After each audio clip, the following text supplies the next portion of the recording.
Salut à tous, bonjour, bienvenue et merci de nous rejoindre dans ce programme dominical sur votre chaîne préférée. À la une, à la une, hommage à Saint Matthieu, saint patron et protecteur des douaniers, le 21 septembre dernier. Ses disciples à travers le monde ont salué sa mémoire et dans la droite ligne de cette journée, focus sur ce personnage censé inspirer plusieurs corporations. La douane comprise, et c'est avec Raoufou Malekhossou, le commandant Raoufou Malekhossou, lui qui a présidé le comité d'organisation des manifestations officielles de l'administration des douanes. Et puis, un invité politique dans ce numéro, il a nom Biot Tamou Sarako, maire de Banikwara et membre du bureau politique national de l'Union progressiste. Il va nous faire le point des travaux du côté de Porto-Novo, où le parti était en atelier ce week-end. C'est parti pour 1h30 d'information et on commence par le journal.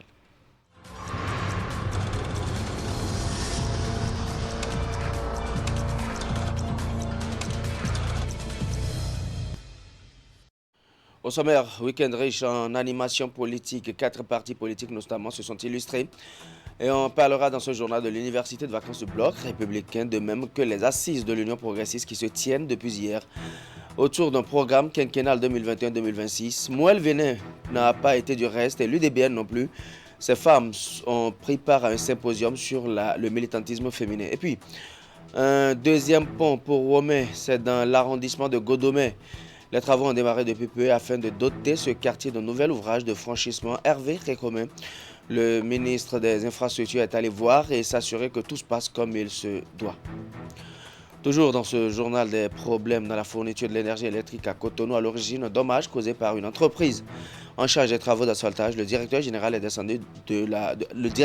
la SBE est descendu sur le terrain. Les équipes techniques sont à pied d'œuvre. Tout devrait entrer dans l'ordre sous peu. Voilà pour le sommaire. Bonjour à nouveau et bienvenue. C'est le grand format.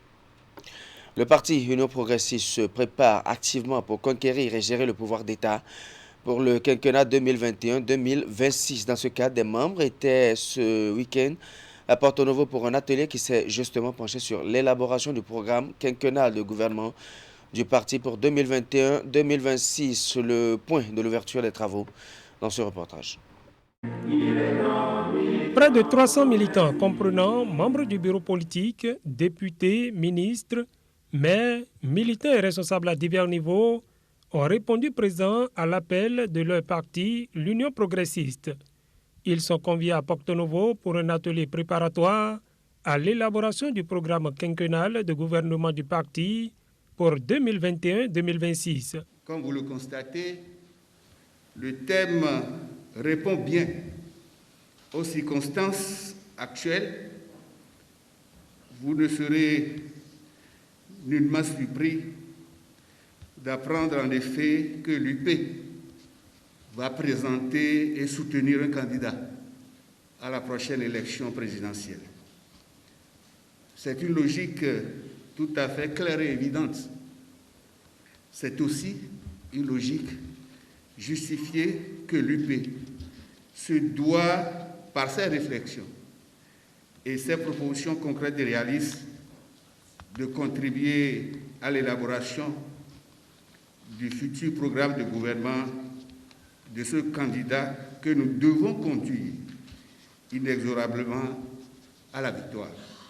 Comme outil de travail à cet atelier, les participants se sont basés sur les rapports de différents comités techniques préalablement mis en place par les responsables du parti et qui ont analysé diverses problématiques d'importance, mais aussi sur des communications, dont celle présentée par le conseiller Johannes Dagnon sur le point de l'exécution du PAG. Au-delà de la contribution qu'il va apporter à l'élaboration d'un futur programme de gouvernement, le présent atelier aidera à répondre à un engagement pris par les responsables du parti, celui d'accompagner et d'appuyer les communes gérées par les maires UP. En effet, dans son discours de lancement de la campagne pour les élections communales de mai 2020, le président du parti avait dit, et je cite, « Jusqu'à présent, les maires et les chefs d'arrondissement ne reçoivent aucune directive politique précise lors de leur prise de fonction, ni durant l'exercice de leur mandat. Il en sera autrement désormais, parce que les élus de l'Union progressiste seront les porte-drapeaux d'une organisation politique puissante, bénéficiaire d'une remarquable somme d'expérience. Fin de citation. Une autre citation importante, tirée toujours du même discours, mérite d'être mentionnée, qui traduit toute l'ambition, la grande ambition des dirigeants de notre parti. Et je cite, « L'Union progressiste veut œuvrer pour que ces élus soient, eux aussi, portés en triomphe à la fin de leur mandat. » Fin de citation. Tout est dit et bien dit. Et je conclurai par une formule populaire. Chose promise, chose due et promesse tenue. Les travaux de cet atelier organisé par l'Union progressiste ont duré 2 jours. 2 jours qui ont permis aux responsables du parti d'avoir une moisson abondante en termes d'éléments devant servir à l'élaboration de son futur programme de gouvernement. Voilà, républicanisme et engagement militant, c'est le thème retenu pour l'université de vacances du Bloc républicain. Une rencontre d'échange et de formation de l'élite du parti sur l'idéologie et les valeurs promues au sein du Bloc. Les travaux qui se sont déroulés dans la commune d'Abomey-Calavi sont placés sous la supervision du secrétaire général national du parti. C'est l'élite du Bloc républicain qui est ici réunie dans la commune d'Abomey-Calavi. Pour cette année 2020, les universités de vacances ont un goût prononcé du militantisme convaincu. L'objectif des responsables est d'amener tous les membres du parti à s'approprier les idées et les valeurs du Bloc républicain.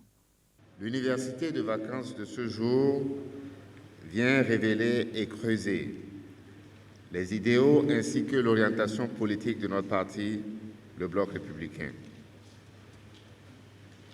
En effet, l'expérience du renouveau démocratique a révélé que le développement économique, social et culturel de notre pays a été hypothéqué par des choix politiques mal élaborés au départ, par une gouvernance caractérisée beaucoup par l'improvisation et par une gouvernance inadaptée qui a fait que, à ce jour, nos compatriotes n'ont jamais pu encaisser les dividendes du renouveau démocratique. Pour ces têtes de pont du Bloc républicain, venus de toutes les contrées du Bénin, c'est l'heure d'aller à l'école du républicanisme et du libéralisme. 2 concepts forts qui ont marqué les 3 communications présentées. Bien entendu, l'exercice a consisté à démontrer en quoi, tout en partageant les valeurs du républicanisme, à savoir le principe de la souveraineté populaire, le principe de la participation politique, le principe de la citoyenneté, le statut de l'individu ou du citoyen dans le cadre républicain, l'économie de marché perçue du point de vue du républicanisme et la société et son organisation, tout ceci mis en relation avec les réalités sociologiques contemporaines de notre pays pour voir comment ce que être républicain signifie aujourd'hui pour un militant républicain. Donc aujourd'hui, le citoyen béninois doit savoir que nous sommes engagés dans la défense, n'est-ce pas, du moins pour le développement de notre pays, dans le cadre de notre Constitution, et que nous entendons défendre l'esprit républicain à tendance libérale, je veux dire, pour que l'individu, le citoyen, soit valorisé et que chacun qui doit entreprendre au Bénin doit avoir une chance garantie par notre environnement pour réussir ces défis. Le parti du cheval blanc cabré est plus que décidé à ramener l'éthique et la conviction dans l'arène politique à travers la culture du militantisme. Au terme des échanges, Les universités de vacances du bloc républicain seront sanctionnées par un rapport général. Merci beaucoup. En marge, plusieurs membres fondateurs et membres influents du bloc républicain présents à cette rencontre ont bien voulu répondre aux questions de nos reporters, convaincus pour la plupart que le bloc républicain est en passe d'améliorer qualitativement l'offre politique au Bénin. On les écoute. Ici, à l'université de vacances, déjà, c'est pour une certaine classe donnée. Ce n'est pas pour tout le monde, ce n'est pas pour tous les militants. C'est d'abord pour les membres du bureau politique, pour les membres du bloc républicain, pour les ministres, pour les autorités à divers niveaux, pour les élus à divers niveaux. Et le but, c'est qu'en partant d'ici, nous soyons convaincus nous-mêmes déjà de notre choix, de pourquoi nous sommes républicains et de nous conforter davantage dans cette postule-là. Depuis le renouveau démocratique, l'aspect militantisme n'a pas été vraiment mis en exergue au niveau des partis que vous connaissez, beaucoup de partis dont les gens quittent un parti pour un autre très facilement, ce qu'on appelle le phénomène de transhumance politique. Donc, avec cette démarche de militantisme, je crois que tout ça là sera réglé, parce que ce n'est que ça qui peut faire développer les partis. C'est l'occasion pour nous de réaffirmer nos convictions. Pourquoi nous sommes républicains? Et pourquoi, si nous acceptons d'être républicains, nous devons demeurer républicains. Et cela, ça passe par des phases d'adhésion de l'individu, d'engagement personnel. C'est ça le militantisme. Ces universités de vacances du Parti Bloc républicain sont bien le signe de ce que ce grand parti de notre pays, qui couvre du nord au sud, de l'est à l'ouest de notre territoire national, veut partager en fait ses valeurs, son idéologie. Et bien entendu, au sein de nous-mêmes qui sommes membres de ce parti aujourd'hui, il était important que nous puissions réfléchir au sens de notre appartenance à ce grand bloc. Le BR aujourd'hui est réputé comme le parti des jeunes et des femmes, et avec ce renforcement de capacité que nous avons à travers cette université de vacances, nous allons mieux nous aguerrir, comme je l'ai eu à le dire tout à l'heure, pour aller à la base, travailler aux côtés des militants, les préparer, les former aussi pour la mobilisation générale du parti, pour que le parti soit le premier parti du pays. C'est le rêve de tout un chacun de nous. L'université porte essentiellement sur le développement de l'idéologie qui est le soubassement du bloc républicain, le républicanisme. C'est-à-dire le citoyen qui par excellence est attaché à sa patrie. Et c'est soutenu ici par le libéralisme qui veut que le développement soit basé sur l'entrepreneuriat. Les thèmes républicanisme, libéralisme que nous sommes en train de développer ici aujourd'hui sont des thèmes très forts, très chers pour le parti. Et ça permet de toujours cadrer, tracer la ligne directrice du parti dans chaque année. Ce que nous voulons apporter de plus, c'est de faire en sorte que le Béninois lambda comprenne que les grandes décisions au sommet de l'État se prennent par les politiques. Et donc, les cadres, les intellectuels qui d'ordinaire s'éloignent de la politique devraient normalement revenir pour prendre les décisions appropriées pour que nous puissions véritablement décoller en matière de démocratie au Bénin. Et à présent, tout autre parti, le Parti Mouvement des élites engagées pour l'émancipation du Bénin, a tenu son deuxième congrès extraordinaire à Bomey-Calavi. Les militants venus de partout se retrouvent pour réfléchir sur les tests qui régissent le parti et les modifications nécessaires pour aller de l'avant. Extraordinaire de défi et de redynamisation de la troupe qu'organise le Parti Mouvement des élites engagées pour l'émancipation du Bénin. À Bomey-Calavi, où se tient le congrès les 26 et 27 septembre, militants, coordonnateurs communaux et départementaux venus de partout ainsi que les responsables ont répondu nombreux. Des assises qui permettront de revoir un certain nombre de choses. Parmi les premières urgences, il a été question de la remobilisation de la troupe et de la redynamisation des structures en fonction des défis qui sont les nôtres et une mise à jour de toutes les structures, de la base jusqu'au sommet. Placé sous le signe d'une œuvre durable, le Congrès s'ouvre à quelques mois de la présidentielle de 2021. Il est le prolongement du dernier Conseil national au cours duquel les membres ont désigné leur candidat en la personne du chef de l'État, Patrice Talon. Un choix sur lequel se penchera le Congrès.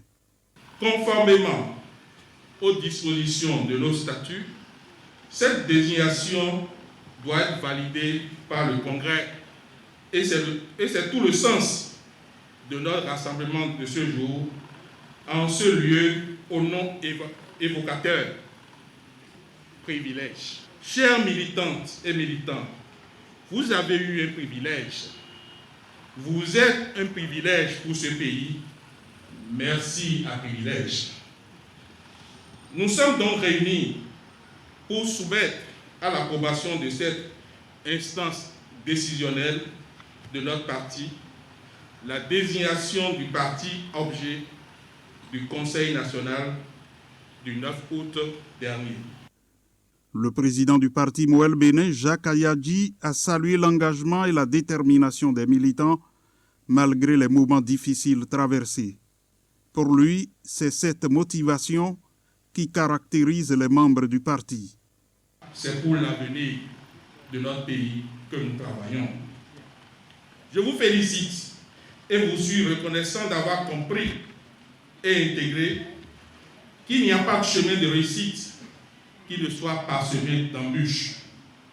Bien au contraire, c'est la droiture et le manque d'obstacles sur le chemin qui devraient nous faire réfléchir.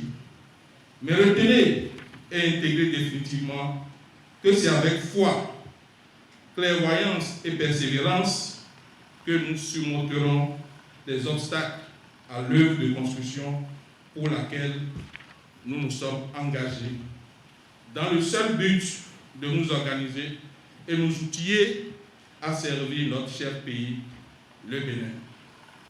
Au cours du congrès, les tests du parti vont être révisés. Ceci pour permettre le remembrement des instances dirigeantes adaptées aux nouveaux statuts et règlements intérieurs. L'Union démocratique pour un Bénin nouveau veut faire de ses militantes des femmes modèles et politiquement émancipées. Un symposium sur le bien-être social et familial de la femme militante politique s'est tenu samedi au siège du parti à Godomé d'Ekoumbe. Occasion pour les coordonnateurs des 24 circonscriptions électorales de se doter d'outils porteurs de richesse et de bien-être collectif. Christian Dandéguan, Henri Ganti.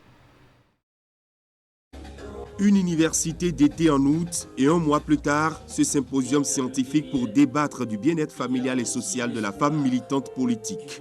À l'Union démocratique pour un Bénin nouveau, le diagnostic posé sur l'engagement politique de la femme fait appel à une thérapie que l'on veut bénéfique pour le parti et pour cette catégorie de militants. Avec le système partisan aujourd'hui, je dis que même cette représentativité où la discrimination positive qu'on s'observe ne doit pas s'arrêter là. On n'est pas en train de donner une portion ou la quantité de femmes qui doivent se retrouver, par exemple, dans nos formations politiques ou jouir des possibilités de poste dans les partis politiques, dans les instances de décision ou parfois même dans nos structures de base. Non, je suis désolé, chère femme. Vous devez travailler, aller au-delà. Le parti dirigé par une femme est un exemple de courage et d'engagement. Au front et fort de son expérience politique de plusieurs décennies, Claudine Afiavi-Prudencio travaille à aider la jeune féminine à surmonter les entraves sociales et structurelles qui se dressent sur le sentier de la politique. Elle veut faire de l'émancipation de la femme militante un modèle de réussite.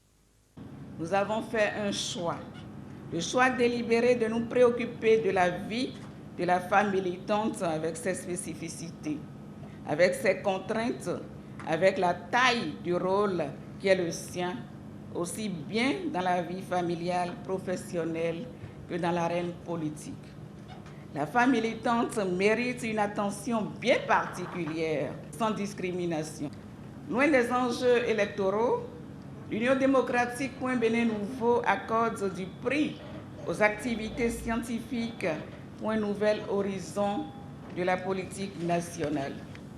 Dans sa démarche, l'UDBN s'est vu rejoint par le bloc républicain qui partage pleinement sa vision. Une vision tout aussi commune, inscrite à l'agenda du Parlement panafricain. Au niveau du Parlement panafricain, l'une de nos priorités reste l'effort du respect de l'approche genre dans nos actions.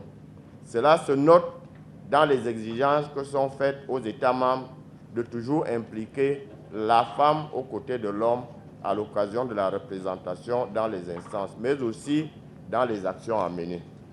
Désormais, la femme doit occuper toute la place qui est la sienne et jouer impeccablement le rôle qui est le sien dans l'arène politique nationale. Des communications sur le rôle sociétal de la femme militante politique, son engagement et son autonomisation économique ont meublé la journée de réflexion conduite par le comité scientifique des cadres UDBN. Ce symposium scientifique sonne la rentrée solennelle de l'école politique du parti.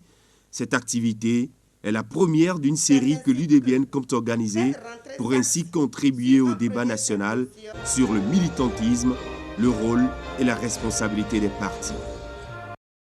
Voilà, toute autre chose à présent et séminaire national de l'Association des jeunes maires du Bénin.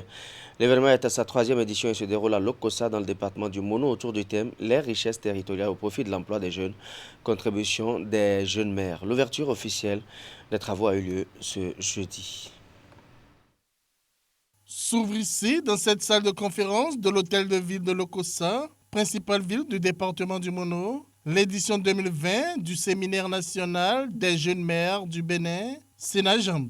L'événement réunit les 77 jeunes maires des communes du Bénin et est organisé par l'Association des jeunes maires du Bénin. Les mairies des jeunes, tout d'abord, est une association enregistrée sur la loi 1901 et c'est une organisation apolitique. Et avec ces critères, nous sommes convaincus que nous pouvons mieux travailler avec les différents dirigeants de nos différentes communes afin qu'ils nous accompagnent dans nos différentes missions. Et chacun de vous, aujourd'hui, est appelé à prendre ses responsabilités. Notre devoir est d'accompagner les élus.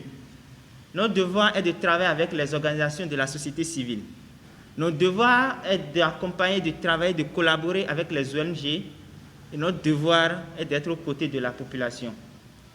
Le séminaire national des jeunes maires du Bénin est un espace d'échange, de partage d'expériences et d'apprentissage des jeunes maires sur les enjeux du développement local. Pour une 3e édition, le thème autour duquel vont se dérouler les travaux est « Les richesses territoriales au profit de l'emploi des jeunes, contribution des mairies des jeunes ». Vous interrogez ainsi les consciences publiques et politiques sur la nécessité d'engager une politique nationale d'aménagement du territoire au profit de la création d'emplois en vue de limiter les affres de la misère. Lorsque j'ai parcouru les différents thèmes qui seront abordés dans le cadre de ce séminaire, j'ai été impressionné par leur originalité et par la qualité des experts conviés à la tâche. Et je me suis dit que vous avez pris la mesure de tout l'enjeu du développement. Les différentes communications qui vont meubler ce rendez-vous seront animées par des experts en développement local, en management des associations, en droit, sur les ODD, sur la démocratie et le montage de projets. Cela est hautement évocateur de combien vous avez déjà diagnostiqué le mal qui est celui qui entrave la jeunesse de notre pays, la jeunesse de notre continent dans son élan de faire ce qu'elle doit faire. Mon espérance est qu'à l'issue des ateliers, des séminaires, des communications dont vous allez bénéficier à travers ces jours, vous puissiez repartir d'ici avec non seulement des résolutions, des convictions, mais surtout avec des plans d'action dont on va espérer qu'elles contribuent au changement significatif en profondeur du processus de développement de notre pays. Les travaux qui s'ouvrent ainsi vont durer 4 jours. À la fin, les participants seront outillés à faire désormais les choses autrement dans leur commune. Un plan de développement sera disponible. Retour à Cotonou et non loin à Godomé. Un deuxième pont toujours pour faciliter la communication entre Womé et les autres localités de l'arrondissement de Godomé. Les travaux de construction de cet ouvrage de franchissement ont commencé. Le ministre des Infrastructures et des Transports s'est rendu sur place pour s'assurer que tout se passe normalement. C'est un constat de démarrage des travaux de construction du deuxième pont de Womé qu'est allé faire le ministre des Infrastructures et des Transports, Hervé Khekhoumé. Sur les lieux, la descente effectuée le vendredi 25 septembre lui a permis de savoir que le chantier a commencé. Et l'entreprise Satom est à pied d'œuvre pour que l'ouvrage prenne corps. Aujourd'hui, nous sommes heureux de constater et d'annoncer aux Béninois que les travaux de construction du second ouvrage de franchissement de bas-fond de Womé ont démarré par l'entreprise Satom. L'entreprise Sogia Satom qui a déjà réalisé le premier pont. Et nous avons fait un appel d'offres pour recruter la mission de contrôle. Et il se fait que c'est le bureau TR Ingénierie, un bureau luxembourgeois, qui est également retenu. Et c'est par coïncidence la mission de contrôle qui avait supervisé les travaux du premier ouvrage. Donc tout concourt vraiment à une réussite sur ce chantier. La société Satom, spécialisée dans les grands travaux de ponts et chaussées, dispose de 20 mois pour la livraison de ce franchissement. Le ministre Hervé Khekhoumé est certain que les travaux vont s'achever dans le délai. Voilà, et puis une panne pour clore cette session et coupure du réseau électrique de la SB2E. Un dommage est survenu sur le système dans la zone de la prison civile. La faute à une entreprise en charge des travaux d'asphaltage non loin de là. Ce samedi, au cours des travaux d'asphaltage réalisés par l'entreprise chinoise HNRB au niveau de la prison civile, le directeur général de la SB2E informé s'est rendu sur les lieux. Des dispositions ont été prises pour éviter la coupure totale de l'énergie électrique. Voici le commentaire de Williat Sanossi. Une délégation de la Société béninoise d'énergie électrique SBE, avec à sa tête le directeur général, ici au niveau de la prison civile de Cotonou, samedi matin. Et pour cause, un câble haute tension de la SBE endommagé par l'entreprise HNRB dans le cadre des travaux d'asphaltage. C'est un incident. On reconnaît la responsabilité de l'entreprise. Mais il faut souligner qu'en fait, c'était la casse du caniveau existant. Ce n'était pas une fouille en tant que telle. Donc l'entreprise ne savait vraiment pas qu'il peut y avoir de câbles souterrains. D'autant plus que ce n'était pas une fouille en bord de diffamation, c'était pour pouvoir enlever le caniveau existant. Une fois sur les lieux et ayant constaté les dégâts, la situation a été vite maîtrisée par la SBE pour éviter des désagréments à la population. Déjà, ce qui est en place, nous devons tout faire pour isoler d'abord la zone.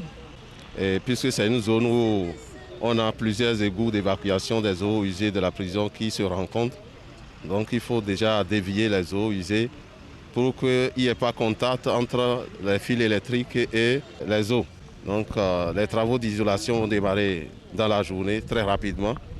Et l'entreprise a été instruite de se mettre à la disposition de la SB2E pour tous les travaux d'appui et d'accompagnement afin de permettre la réparation de la casse.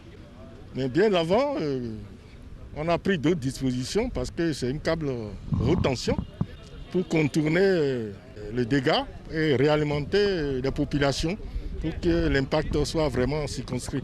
Sinon, en temps normal, ce câble, c'est ça qui alimente tout Cotonou.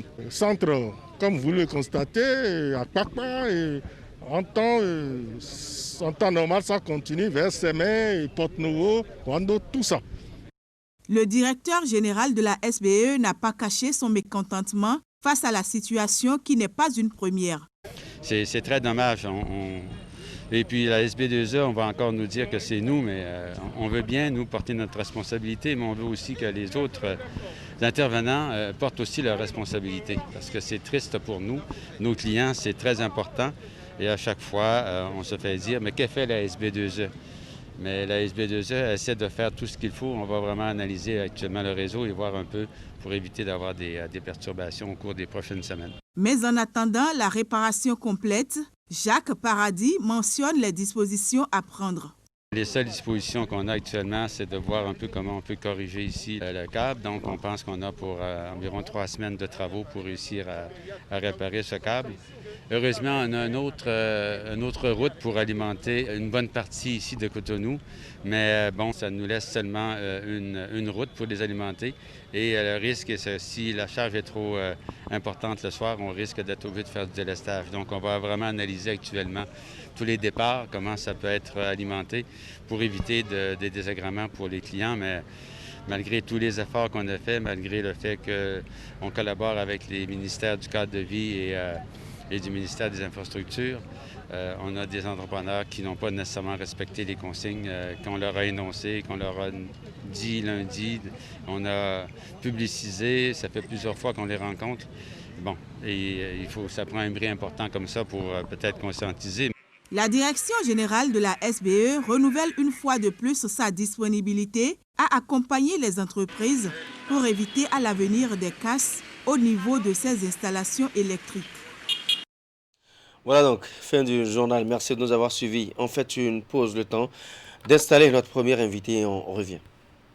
ESM Bénin, École supérieure de management accréditée par l'État béninois, offre des cours en licence et master dans les filières suivantes: banque et finance et assurance, finance, comptabilité et audit, marketing, communication et commerce, management des ressources humaines, système informatique et logiciel, hôtellerie et tourisme, transport et logistique, entrepreneuriat et gestion de projets, etc. Les diplômes ESM Bénin sont homologués par l'État béninois et reconnus sur le plan international. Des formations à la carte avec introduction de l'anglais, parlé et écrit, l'apprentissage du chinois et l'accompagnement psychologique des étudiants. À ESM Bénin, nous organisons des séminaires de partage d'expériences avec des experts et hommes d'affaires. Pour un avenir assuré et des emplois garantis, choisissez l'École supérieure de management ESM Bénin. Rejoignez ESM Bénin sur le site de Kourounou, face au Stade de l'Amitié et à Calavi, Carrefour Zopa. Pour plus d'informations, contactez +229 21 38 26 43 ou le 97 30 84 84 ou le 96 35 75 75. ESM Bénin, le chemin vers l'emploi.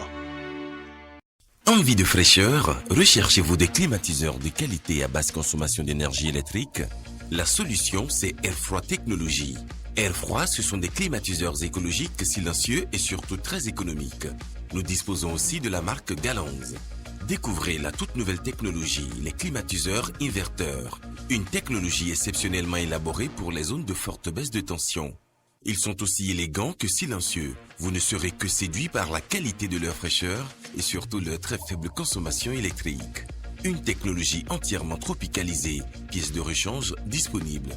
Visitez notre showroom à Cotonou, à 100 mètres du commissariat central en allant vers l'église Saint-Jean. Contacte 61 17 63 77. Notez bien des climatiseurs à basse consommation d'énergie électrique.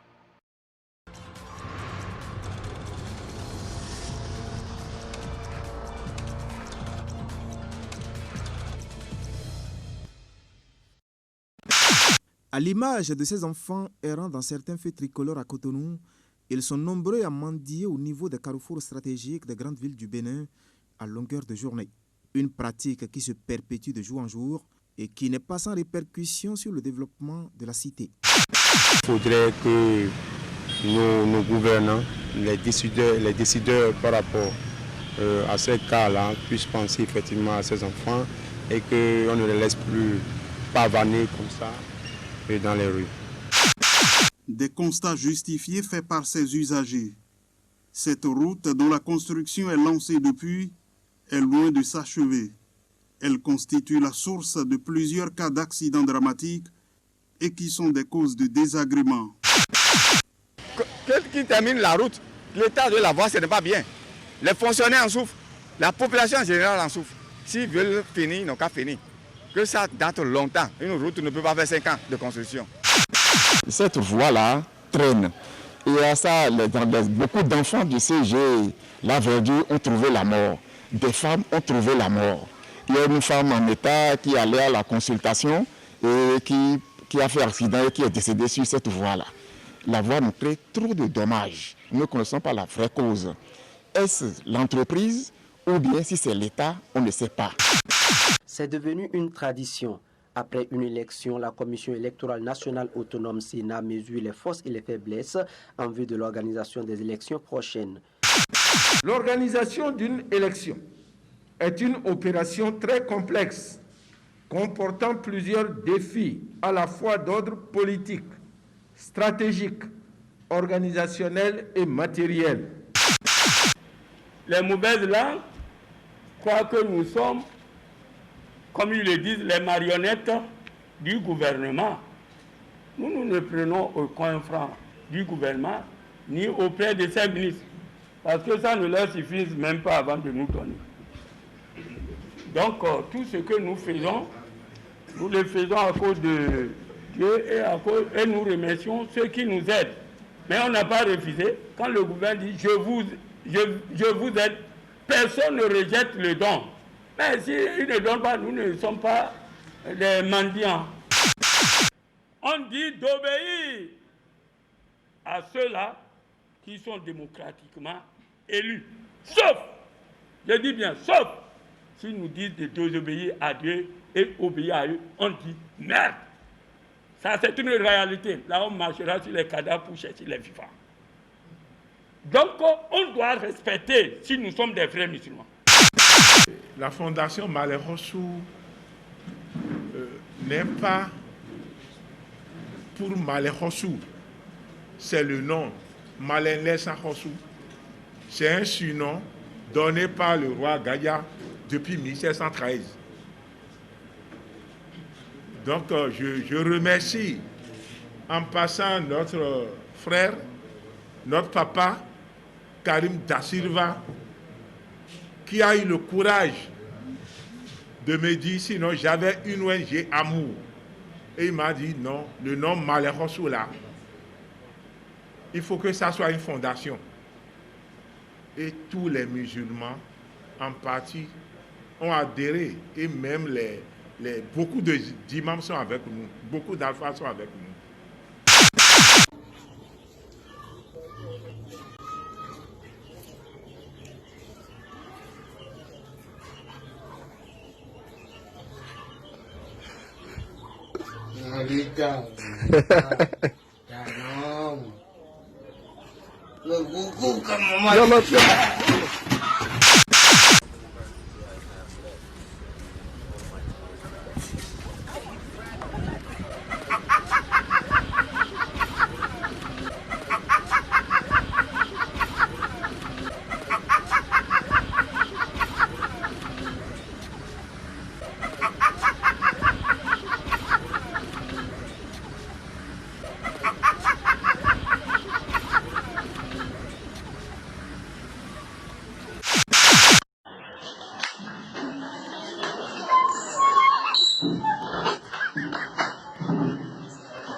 Et oui, le complexe scolaire Clé de la Réussite a obtenu au bac 2020 5 mentions très bien et plusieurs mentions bien. C'est la culture de l'excellence à travers des séances de travaux dirigées en soutien aux cours théoriques et pratiques. Inscrivez-vous au complexe scolaire Clé de la Réussite pour différentes formations. Enseignement primaire de la classe de CI au CM2, enseignement général et commercial de la 6e en terminale. A, B, C, D, G1, G2 et G3. Formation en secrétariat bureautique. Formation en transit et consignation. Nos différents sites sont désormais équipés de caméras de surveillance et nous disposons d'un forum digital pour discussion et échange avec les parents d'élèves. Sites de Ménontin vont en face du marché de Ménontin, de Zobouroué vont derrière le stade de l'Amitié, de Bégamin en face des rails, de Calavi au quartier Agori, route de Tampé. Clé de la Réussite, nous cultivons l'excellence et luttons contre les déviances. Téléphone 97 88 42 16.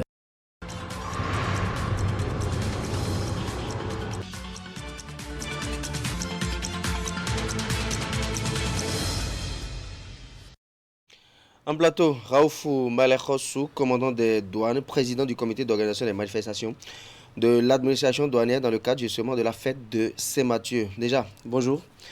Bonjour, cher bienvenue sur ce plateau. Merci Les douaniers beaucoup. ont célébré le 21 septembre dernier leur fête patronale, la fête de Saint-Mathieu. De quoi était-il question concrètement? Merci beaucoup. Le 21 septembre de chaque année, nous célébrons notre fête patronale, la Saint-Mathieu. C'est une occasion pour toutes les administrations douanières du monde entier de se souvenir du saint patron à travers des festivités. Généralement, au Bénin, les manifestations se déroulent à travers une série d'activités sur plusieurs jours. La marche d'endurance, les journées portes ouvertes, la tribune des anciens, l'organisation de campagnes de dons de sang. L'année dernière, nous avons même organisé une campagne de mammographie qui est l'examen central du dépistage du cancer du sang. Et d'autres manifestations, les communications de différentes présentations sur différentes thématiques. Malheureusement, cette année, les manifestations se sont déroulées dans un contexte assez particulier, dans des conditions assez particulières en raison des contraintes liées à la pandémie du Covid-19. Toutefois, nous avons eu la chance, l'honneur et le privilège d'assister au lancement du livre sur le contentieux douanier des infractions, enfin sur le contentieux des infractions douanières en République du Bénin, de l'inspecteur des douanes à la retraite, le colonel Louis Vlabonou, président de l'Assemblée nationale que je salue au passage. C'était l'événement phare, le moment tant attendu des célébrations de cette année. De mémoire d'homme, je voudrais préciser que dans l'histoire de notre administration, c'est la toute première fois que nous avons réussi à mobiliser autant de personnalités autour de cet événement. Nous avons eu des présidents des institutions, des honorables députés, des ministres de la République, et j'en oublie. L'autre chose non moins importante que je voudrais évoquer et qui s'est passée au cours de l'édition de cette année, c'est la distinction de certains fonctionnaires des douanes qui ont été distingués en raison de leur professionnalisme, leur sens du devoir accompli, l'abnégation au travail. C'est une grande première dans la mesure où ce sont les sanctions négatives qui ont toujours défrayé la chronique au sein de notre administration. D'accord. Alors, la fête patronale, la fête de la Saint-Mathieu, on parle de Saint-Mathieu comme celui qui doit inspirer les douaniers, le saint patron des douaniers. Pourquoi, qui est-il et pourquoi on le considère comme étant le saint patron des douaniers? Je m'appelle Aboudou Raouf Malekhossou, je suis musulman, pas seulement de tradition mais de cœur. Je suis a priori, en fait, je voulais dire que je ne suis pas a priori la personne la mieux indiquée pour vous parler de notre saint patron, mais j'ai eu la chance d'avoir suivi à plusieurs reprises l'homélie du prêtre consacré entièrement à notre saint patron, et c'est donc à cœur joie que je vais me prêter à l'exercice. L'histoire a commencé à Capharnaüm. Capharnaüm, c'est un petit village de pêcheurs dans l'ancienne province de Galilée. Dans le village existait un bureau chargé du recouvrement des impôts et taxes. Et le fonctionnaire qui l'animait s'appelait Lévi, ou encore Matthieu, fils d'Alphée. Mais compte tenu de ses exigences et de sa rigueur dans la perception des droits et taxes de douane, il n'avait jamais été apprécié par la population. C'est pour vous dire que lorsque vous voyez aujourd'hui que les fonctionnaires des douanes sont brutalisés, lynchés à tour de bras, cela ne date pas d'aujourd'hui, mais plutôt de Mathusalem. Il est bien dommage que le commun des Béninois s'accroche à des rumeurs et des idées reçues sur le fonctionnement de notre administration. Mais n'oubliez pas que nous travaillons comme des forçats pour renflouer les caisses de l'État. Et je voudrais profiter de votre plateau pour demander à ce qu'on fasse enfin un switch de mentalité pour qu'on voit autrement le fonctionnaire des douanes. C'est une doléance que je suis en train de faire aujourd'hui. Je continue avec l'histoire de notre saint patron. Un matin, alors qu'il s'installa à peine dans son bureau, il reçut la visite du Seigneur Jésus-Christ qui lui parle en ces termes. Matthieu, laisse ces registres et suis-moi. Mais à quelle attente secrète, Seigneur, répondit-il. Je te demande de me suivre, Matthieu. Après quelques secondes, il explosa de joie, jeta ses registres et suivit le Seigneur Jésus-Christ. Le soir là même, le Christ l'invita à dîner en compagnie de ses amis. C'était donc la stupeur totale dans le village de voir le Christ en train de dîner avec un pécheur, un voleur. Le fonctionnaire méticuleux devint alors missionnaire. Il fut choisi comme apôtre et fera donc partie des 12 apôtres de Jésus-Christ. Notre saint patron a également été cité comme le premier évangéliste, relevant méticuleusement toutes les actions et toutes les paroles de Jésus-Christ. Ce publicain méprisé entre-temps par les scribes fut pourtant le plus juif de tous les 4 évangélistes, à savoir Matthieu lui-même, Marc, Luc et Jean. À son actif, 130 citations de l'Ancien Testament.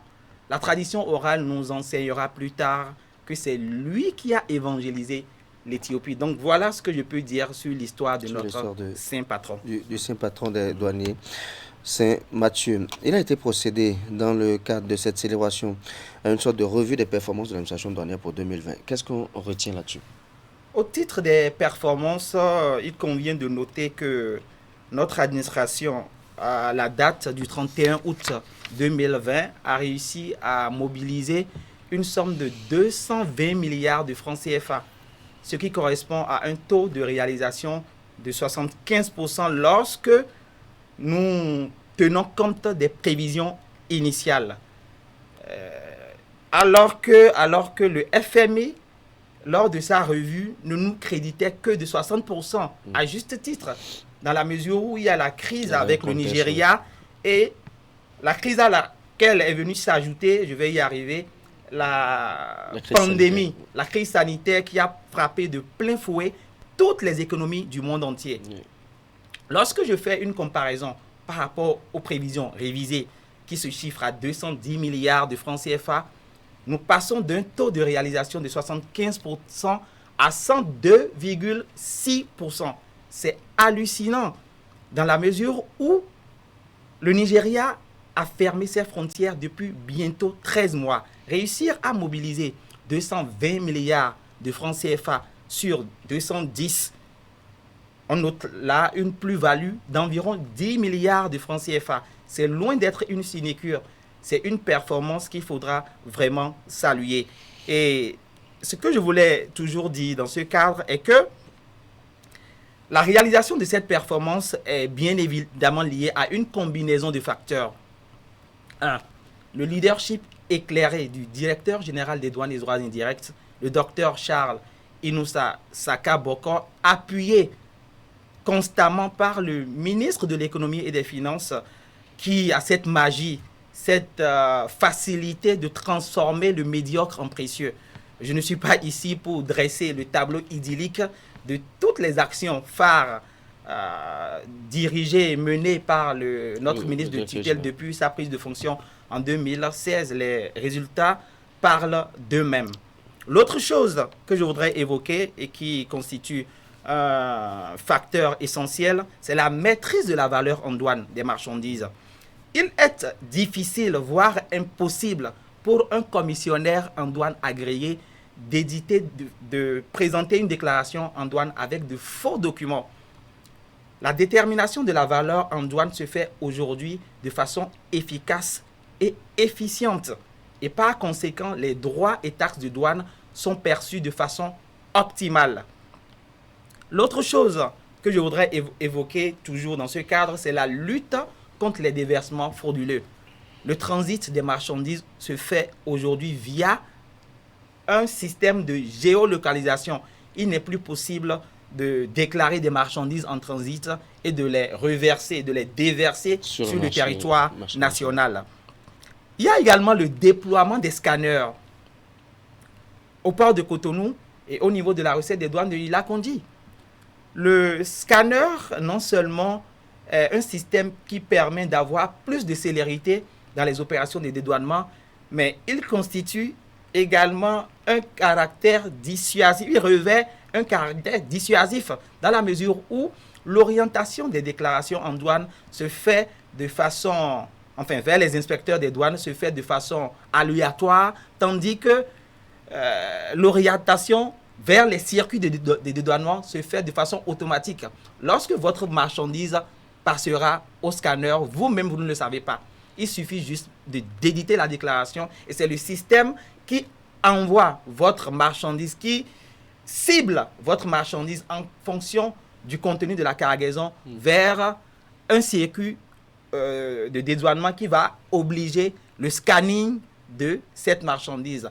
Donc, le scanner revêt un caractère dissuasif, comme je suis en train de le dire. Ça ne permet plus aux opérateurs économiques, aux commissionnaires agréés en douane de faire des fausses déclarations d'espèces.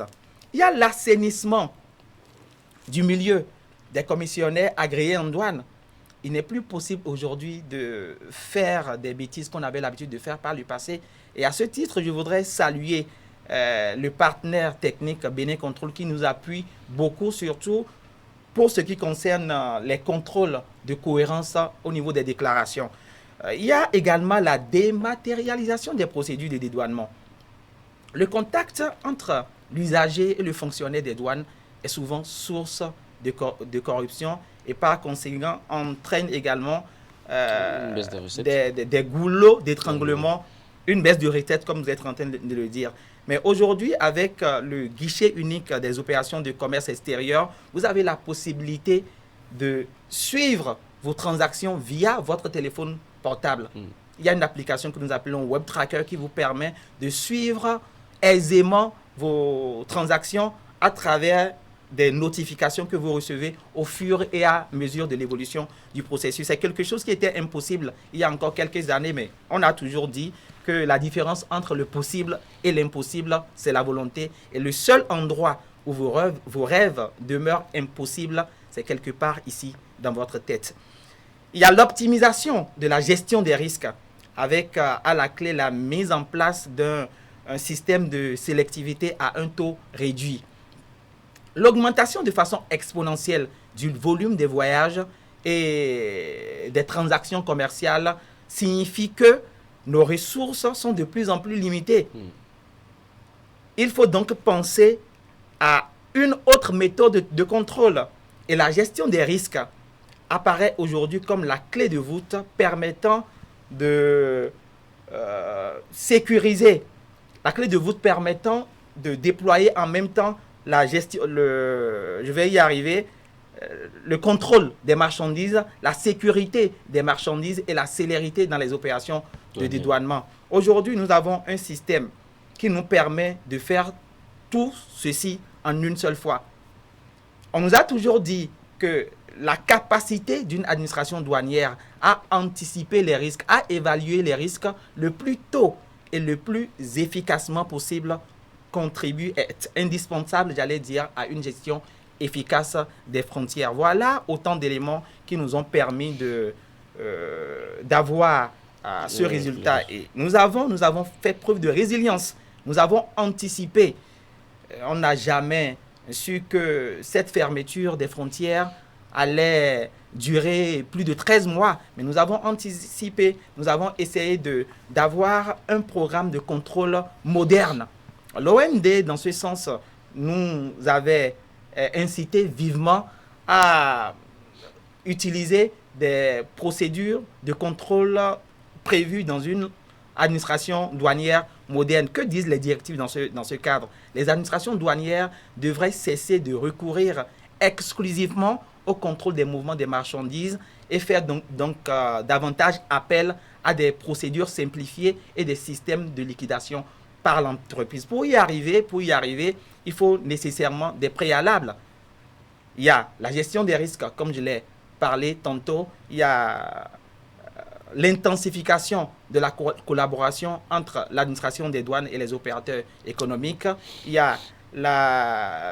faut également que le programme de contrôle douanier soit un outil auquel on associe les cadres des douanes.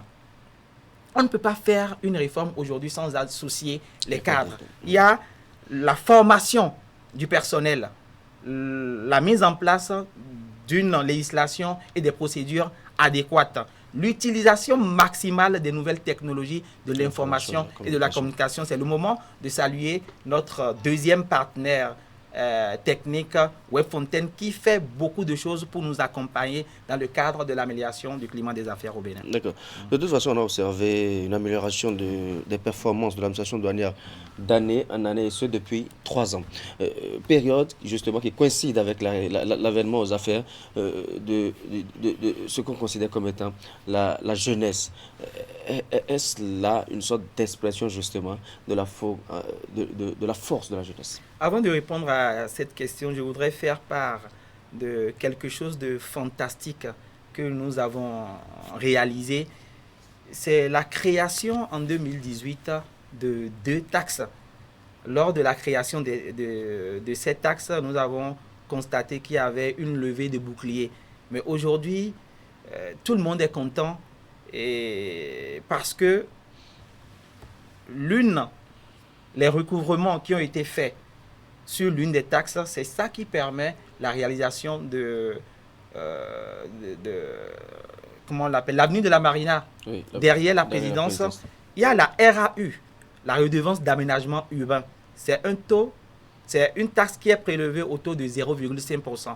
En 2018, nous avons réussi à mobiliser 4 985 milliards de francs CFA. 2019, nous avons mobilisé 5 785 millions de francs CFA. Et en 2020, du 1er janvier 2020 à la date d'aujourd'hui, nous avons mobilisé 3 526 millions de francs CFA. C'est hallucinant, soit environ 14 milliards de francs CFA sur la période.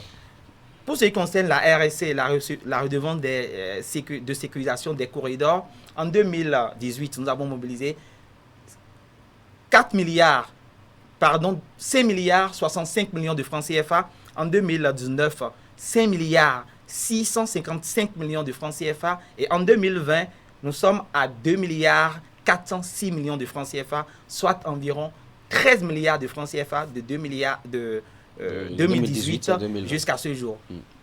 Non seulement, vous l'avez évoqué, le directeur général des douanes et droits d'indirect est un jeune. Et ce qui a contribué efficacement à l'atteinte de ces objectifs, c'est l'inamovibilité au poste.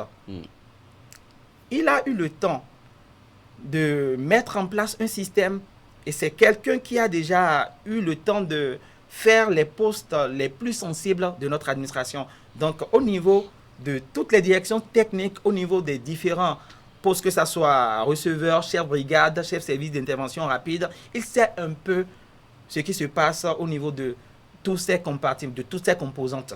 Il a donc su inculquer une dynamique à nous qui sommes à ses côtés pour que nous atteignions ces résultats que vous voyez aujourd'hui. D'accord. Avant de clôturer, un mot sur cet autre défi auquel l'administration douanière est confrontée, à savoir la lutte contre l'importation des médicaments contrefaits. Où en sommes-nous avec cette lutte? Je voudrais vous dire que vous l'aviez remarqué à la prise de fonction du chef de l'État, il avait fait de cette lutte son cheval de bataille.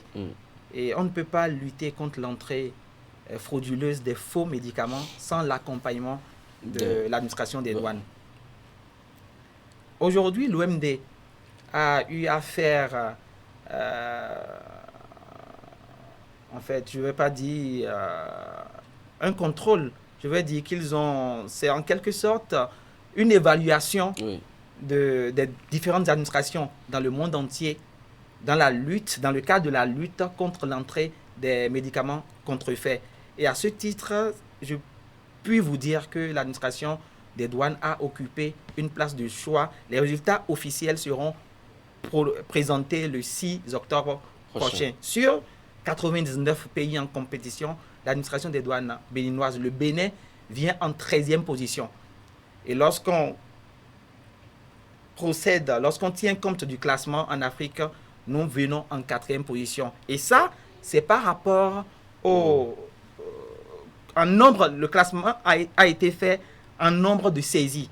Lorsqu'on fait le classement par rapport à la cargaison, au volume, je vous assure que le Bénin allait passer en première place. Donc voilà, c'est une lutte que nous menons aujourd'hui. Il y a une importante cargaison de faux médicaments qui est même en train d'être mise à la disposition de la DPMED pour en faire la destruction. Exactement.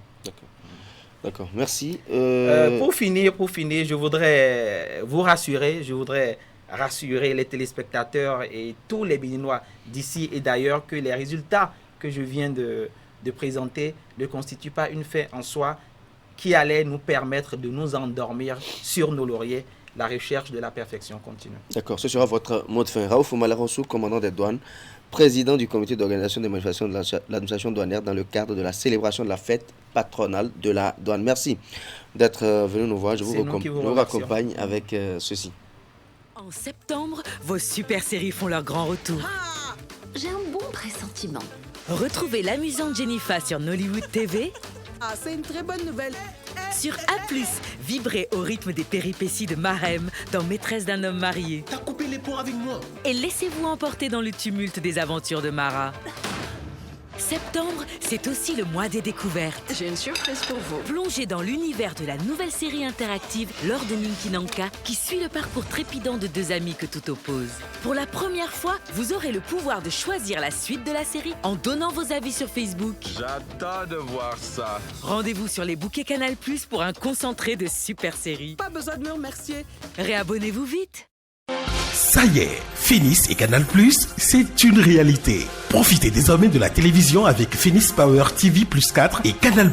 Recevez à partir de 620 francs CFA par jour un kit solaire Phoenix Power TV et profitez de vos séries préférées sur A+. Les kits Phoenix Power TV sont installés gratuitement avec une garantie de 3 ans et une possibilité de payer à crédit et de rembourser sur 1 ou 2 ans. Ne perdez pas une seule seconde. Rendez-vous dans le point service Phoenix le plus proche de chez vous ou appelez gratuitement le 69 70 99 99 à partir d'un numéro MTN. Avec Phoenix et Canal+, regardez la télé autrement. Offre soumise à condition.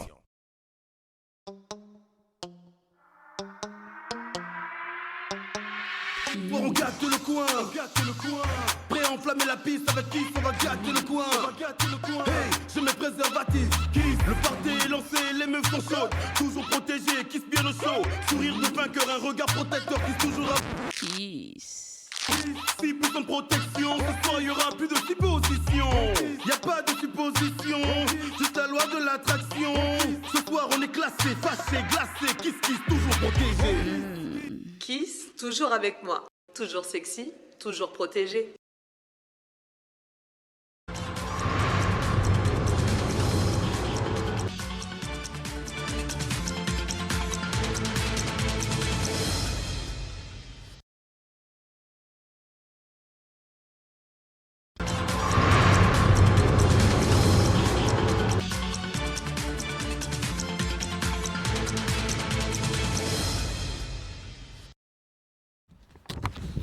Et à présent, notre plateau politique, c'est avec Biota Moussarako, maire de Banikwara et membre du bureau politique national de l'Union progressiste. Bonjour. Bonjour, monsieur le journaliste. Bienvenue à Canal 3. Merci. Vous êtes le maire de Banikwara, mais vous arrivez tout droit de Porte-Novo, où le bureau politique de l'Union progressiste était en atelier tout ce week-end. Alors, de quoi parlez-vous là-bas?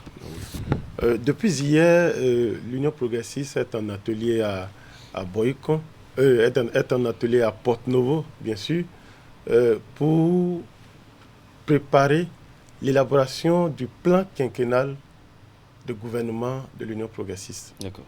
Ce sont les actions que l'Union progressiste pense faire pour le quinquennat qui vient, le quinquennat 2021-2026. Donc les actions sont en train d'être programmées pour quand même permettre d'impacter les populations. D'accord. Il a également été question de faire une analyse de la mise en œuvre du programme d'action du gouvernement. Qu'avez-vous retenu là-dessus? Oui, il faut dire que pour démarrer l'atelier, nous avons eu droit à une présentation sur l'état de mise en œuvre du PAG du président Patrice Talon. Cet état a été fait par les experts du gouvernement, des gens qui sont bien avertis et qui participent à la mise en œuvre de ce programme-là. Il faut retenir que le programme, le PAG, est véritablement en marche dans toutes les régions du pays et cela impacte également tous les secteurs vitaux de la vie au niveau du pays. Nous avons eu droit à des actions au niveau des différents piliers. Quand nous prenons le pilier de renforcement des institutions et de la gouvernance, il y a eu beaucoup d'activités qui ont été programmées, réalisées ou en cours de réalisation. Au niveau du pilier de la transformation structurelle de l'économie, beaucoup d'actions sont en train d'être menées sur le terrain. Et le dernier pilier également par rapport à l'amélioration des conditions de vie, il y a des activités qui sont en train d'être faites. Il faut dire que le PAG est en train d'être exécuté avec satisfaction et à la satisfaction de tous les Béninois. Nous constatons les effets de ce programme d'action du gouvernement. Donc l'Union progressiste, qui est un parti du régime, un parti qui soutient le régime, les militants progressistes participent à la mise en œuvre de chacune des actions du programme d'action du président Patrice Talon. Donc nous participons à ces activités. Nous avons eu droit à ce point. À partir de ce point de mise en œuvre du PAG, les membres du bureau politique sont en train actuellement de réfléchir sur les autres actions à proposer pour le quinquennat 2021-2026. D'accord.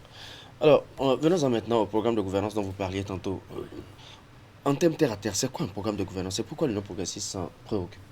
Oui, le programme de gouvernance pour un parti est très important. L'UP est un parti responsable. L'UP est un parti qui ne navigue pas à vue. Nous avons une boussole et nous voulons actuellement nous donner une boussole en termes d'action pour le quinquennat 2021-2026. Il y a eu des comités de travail, des groupes de travail qui ont été mis en place par des experts, des hommes qui sont bien avertis de la question, qui sont bien sûr des militants progressistes, qui réfléchissent sur chaque thématique. Après, il y aura des présentations, les rapports seront validés et on va passer à la phase même de l'élaboration de notre programme de gouvernement, notre programme de gouvernance. Donc ce programme qui est en réalité le programme d'action du gouvernement pour le quinquennat 2021-2026.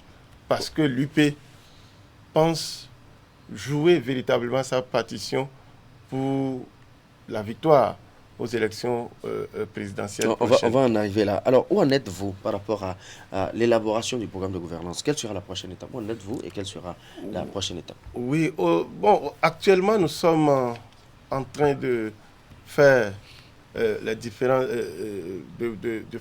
groupes de travail sur chaque thématique.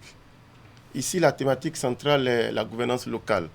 Donc, il y a des groupes thématiques sur la gouvernance locale, l'entrepreneuriat des jeunes. Nous avons la gouvernance locale, la promotion de l'économie locale également, le développement humain, le cadre de vie, la culture, le sport, les loisirs, ainsi de suite. Toutes ces thématiques sont liées à la thématique générale aujourd'hui, qui est la gouvernance locale.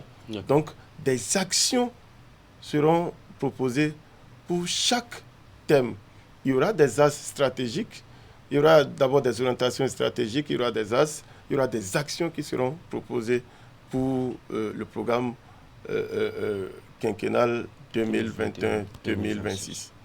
D'accord. Alors, peut-on avoir une idée des grandes lignes de ce programme en gestion? Quelles sont les priorités de gouvernance pour l'Union progressiste dans cette période? Oui, il faut dire que l'Union progressiste a une idéologie.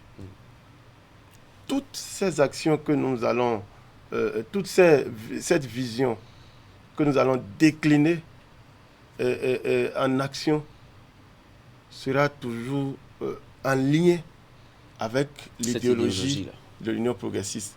Et sera en lien avec le projet de société de l'Union progressiste. Donc, c'est dans cette idée, cette idéologie que toutes les actions seront déclinées pour permettre de satisfaire, sinon d'améliorer les conditions de vie des populations dans toutes les régions du Bénin. D'accord. Alors, nous sommes à quelques mois de la présidentielle et jusqu'à rien n'a filtré. L'Union progressiste fait-elle exprès de faire durer le suspense concernant justement la désignation du candidat du parti?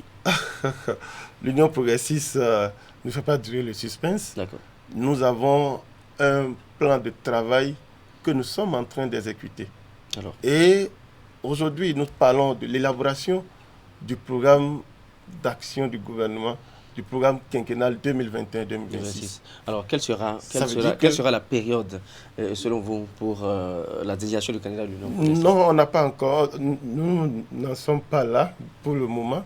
Nous allons d'abord faire le programme quinquennal, qui va nous permettre de présenter, de désigner, de présenter et de soutenir notre candidat pour la victoire en 2021. Donc, c'est toute une programmation que nous sommes en train de suivre. De toutes les façons, ne soyez pas pressés.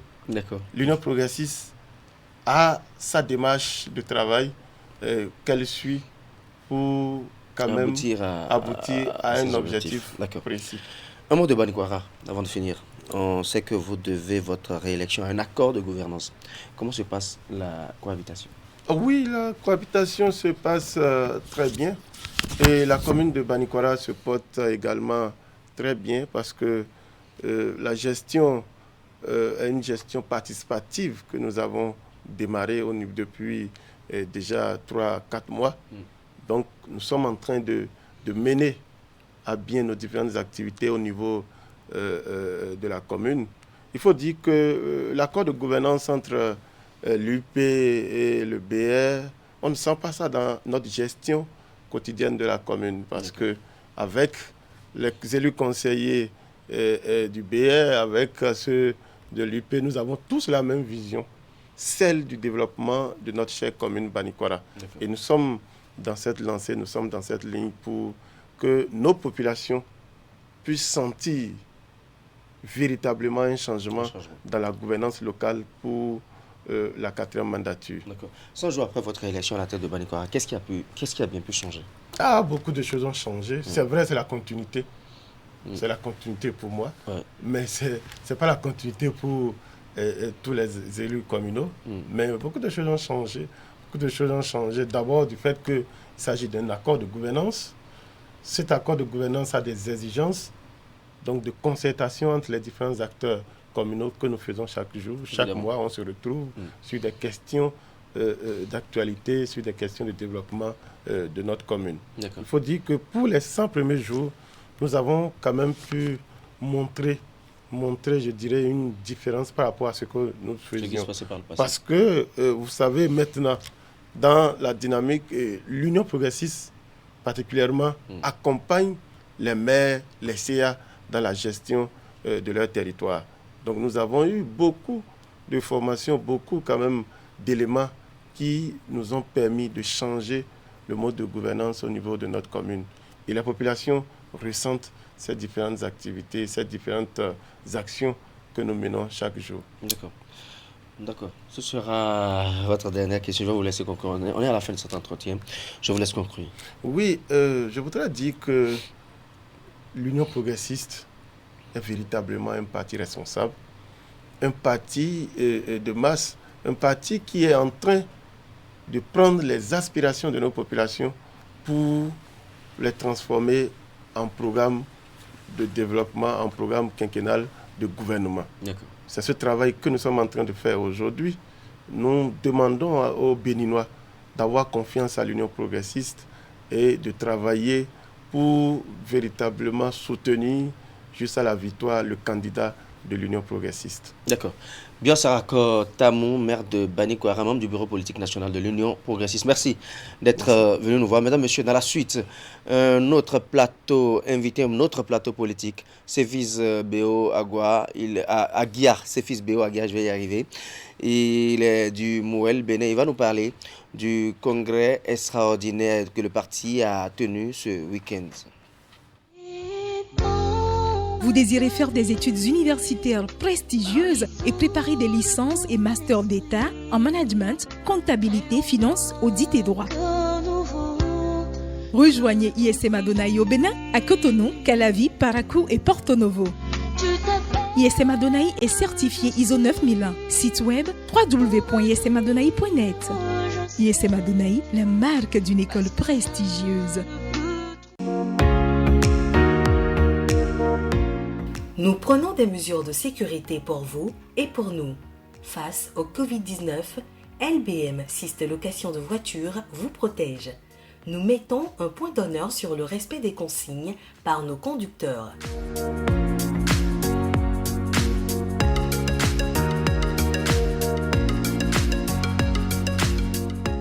Nos véhicules sont systématiquement désinfectés avant et après chaque mission.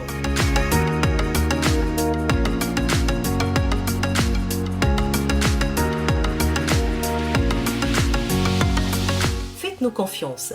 Votre sécurité, notre préoccupation. Syste LBM Location de voitures. Contact 60 60 60 63.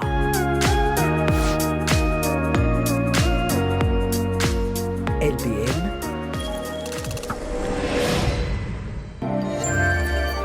Le carrefour des grandes marques.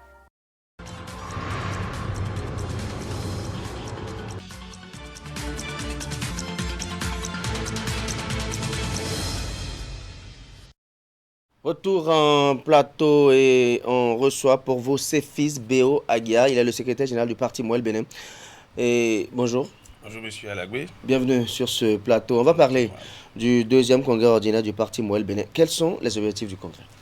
Très bien. Mouel Bénin a pris sur lui de tenir un deuxième congrès extraordinaire ce week-end à Abomey-Calavi pour procéder pour conduire deux actions très fortes à son niveau. Premièrement, c'est entériner la décision du Conseil national de désigner M. Patrice Talon comme candidat du parti pour l'élection présidentielle de 2021 au Bénin. Et donc, il vous souvienne qu'en août dernier, plus précisément le 9 août, à Cotonou, le parti avait fait le choix de M. Patrice Talon comme son candidat pour la prochaine élection présidentielle. Et donc, une décision aussi importante méritait d'arriver à la dernière instance de validation de ce que le parti fait. Et donc, nous devions nous conformer dans une démarche programmatique à nos tests. Ensuite, cela a été aussi l'occasion pour nous de procéder à un toilettage de nos tests, de remembrer, de faire une sorte de mise à jour pour que les enjeux qui arrivent, conformément à la feuille de route que nous nous sommes donnée à Ouida dernièrement, nous puissions tenir efficacement nos défis. Parce que, vous savez, la politique, l'action politique mérite d'être construite, d'être portée dans une dynamique constructive. Une bâtisse, un édifice, lorsqu'on veut l'élever, lorsqu'on veut l'ériger, on fait en sorte que cela soit suffisamment solide, suffisamment beau à la finition, suffisamment durable. Donc notre approche également c'est cela. Et alors vous nous sentez suffisamment méthodique dans ce que nous faisons parce que sans cette assise-là, nous ne pourrions pas aller efficacement de l'avant pour que les objectifs que nous nous fixons, nous les atteignons. Et donc, voilà pourquoi nous sommes allés à ce deuxième congrès extraordinaire après celui d'Abomey, tenu en novembre 2019, bien entendu à Abomey. Le parti a également procédé à une sorte de restructuration, à une revue de ses structures. Quelle est la nouvelle forme? Quelles sont les nouvelles structures? Ben non, nous avons en fait, les organes classiques, le Congrès est demeuré l'instance suprême qui voit les tests et qui décide de choses très importantes. Le Conseil national également est toujours en place, qui est une instance qui se tient. Pour le Congrès, c'est chaque 5 ans. Pour le Conseil national, c'est chaque année pour faire le bilan des activités du parti. Et le bureau politique national, et à l'intérieur aujourd'hui surtout, nous avons fait un découpage qui voudrait que les circonscriptions électorales législatives soient désormais des zones suffisamment maîtrisées pour que nous nous préparons à ces enjeux-là. Également, nous avons mis en place des commissions permanentes techniques dans lesquelles tous les militants peuvent s'inscrire pour se retrouver selon leur profil professionnel, selon les thématiques qui les intéressent. Et donc, ces commissions ont été également mises en place. Elles sont permanentes. Il y en aura d'ad hoc selon les besoins du parti. Il y a également des organes techniques que nous avons remis à jour, l'école du parti, et puis la direction de la communication du parti, et comment dit-on, la commission des femmes, la commission des jeunes et tout. Et donc, la cellule de réflexion stratégique et prospective. Voilà donc ce que nous présentons aujourd'hui comme nouvelle nomenclature de notre formation politique pour être plus efficient et efficace. D'accord. Le choix du candidat pour 2021 et quoi après? Est-ce que le parti va s'en arrêter au choix de Patrice Talon comme candidat pour les élections? Non, bien entendu. Vous savez, le 9 août dernier, au Golden Tulip de Cotonou, le Conseil national s'est tenu avec toutes les coordinations du parti et, comme je l'ai dit tantôt, a procédé à la désignation de M. Patrice Talon comme candidat du parti. Après, alors, nous nous sommes retrouvés en bureau politique national à Ouida. À l'occasion, il y a eu une activité de formation, certes, mais la réunion du bureau politique a travaillé sur une feuille de route. Et c'est d'ailleurs ça qui nous a amené à ce congrès extraordinaire. C'est déjà la mise en œuvre de cette feuille de route. Et donc, il y a une dynamique de remobilisation, d'un fonctionnement plus efficace pour que, en 2021, nous remportons l'élection présidentielle. Vous pouvez constater que nous ne sommes pas dans des atermoiements. Nous sommes dans une démarche pragmatique qui voudrait que ce que nous avons décidé de faire, nous construisons cette démarche-là pour atteindre nos objectifs. Et donc, nous sommes sur le cheminement parce que pour nous, il faut aller à la rencontre de nos populations très tôt et sortir de cette... il y a une sorte de fatalité sur le pays qui fait que les choix politiques qui arrivent, autant par des formations politiques, par des personnalités politiques ou par les populations, parfois répondent à des logiques de dégagisme, de vote contre, alors même que nous avons besoin d'écouter, de regarder des programmes, des projets de société se mettre en œuvre, d'apprécier ceux qui nous font ces offres-là, pour que les choix que nous faisons ne soient pas des choix de rejet. Parce que notre histoire nous montre que régulièrement, nous procédons par vote contre. Nous ne sommes pas dans l'adhésion. Et donc, ça fait des logiques de vengeance, des logiques de vindicte, parce que, justement, tel programme qui a été, tel candidat qui arrive, ou tel groupe politique qui se met à la conquête du pouvoir, on voudrait régler un compte avec quelqu'un ou avec un autre groupe. Et donc, ce genre d'action politique, de construction politique que nous avons mérite d'être déconstruit. Et donc, moi, le Bénin voudrait faire ce travail-là, voudrait faire en sorte que nous regardions l'action politique très autrement et projeter le Bénin du centenaire. Au-delà, donc, des affaires quinquennales qui arrivent et tout, c'est de regarder que nous avons 60 ans là aujourd'hui, après la cession à la souveraineté nationale. Les 100 prochaines années seront quoi pour le Bénin? Oui, avant d'en arriver il faut démarrer cette marche de façon très efficiente. On parle d'abord de ligne idéologique pour le parti. C'est laquelle? Très bien. Alors, sur cette question également, je vous remercie de nous la ramener. Nous étions exclusivement dans ce que nous appelons la social-démocratie. Mais, après quelques années d'expérience là que nous avons, en écoutant nos populations, en écoutant nos compatriotes, nous nous rendons compte qu'il y a des logiques d'action libre, des initiatives dans la liberté, des initiatives économiques, associatives, politiques, culturelles et tout, et également tout cela parfois dans un besoin ou dans un élan de solidarité. Et donc cela nous a amené à dire que Moël Bénin, donc tous les congressistes, a validé la nouvelle ligne idéologique qui est la social-démocratie dans le libéralisme participatif et solidaire. D'accord. Alors, vous faites également une projection d'un Bénin du centenaire. Que comprendre par cette vision? Eh bien, il s'agit de constater que nos nations, les nations africaines en général, fonctionnent comme une épicerie. Il faut se le dire. On a un besoin de nous projeter. La différence avec d'autres peuples ou d'autres communautés, avec ce que nous faisons, c'est de savoir que nous, aujourd'hui, dans une trentaine d'années, nous passons dans d'autres rôles. Oui. Parce qu'une autre génération, d'autres générations vont monter. Donc, il y a une transition générationnelle à plein temps qui se produit et qu'il faut que nous, aujourd'hui, nous avons le devoir de mettre en place ce qu'il faut pour le Grand Bénin, pour que nos progénitures et ceux qui viendront après nous se retrouvent dans un héritage que nous aurons construit. Si nos organisations politiques, si nos États, nos institutions ne sont pas capables d'une telle projection et nous limiter dans des logiques d'aujourd'hui, on s'occupe tellement d'actualité, on s'occupe tellement de choses présentes qu'on refuse de regarder demain. Demain est à nos portes. Les peuples qui se projettent, ce sont ceux qui très tôt se disent dans 100 ans, dans 200 ans, qu'est-ce que nous serons sur cette terre? Regardez les progrès technologiques, regardez les progrès du numérique. Quel est notre positionnement stratégique par rapport à ces questions? Voilà de grosses thématiques sur lesquelles Moël Bénin se positionne pour que le Bénin du centenaire soit celui que nous commençons par construire dès aujourd'hui. D'accord.